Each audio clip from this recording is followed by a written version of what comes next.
ভোলার চরফ্যাশনে পরিবেশ অধিদপ্তরের অভিযানে বন্ধ করে দেওয়া অবৈধ ইটভাটা ফের চালু হওয়ার অভিযোগ উঠেছে। চরফ্যাশনে মোট ৩০টি ইটভাটা থাকলেও পরিবেশ অধিদপ্তরের ছাড়পত্র পেয়েছে মাত্র ১১টি, বাকি ১৯টি চলছে অবৈধভাবে।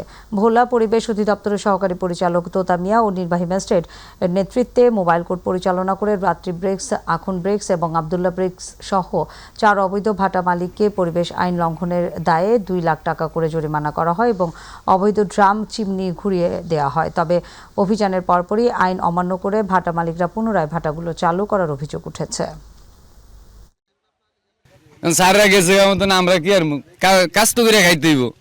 কোম্পানি তো বাসার তো না ইয়ে করে না, পরে আমরা নিজেরাই এই টিয়া করিয়া পরিশ্রম করিয়া আগুন টাগুনে আর কি হুকনাল আর কি দিয়া আর চেতাইছি মোটামুটি। আমাকে তো কাম করলে পয়সা দিব, নাইলে পয়সা দিব না।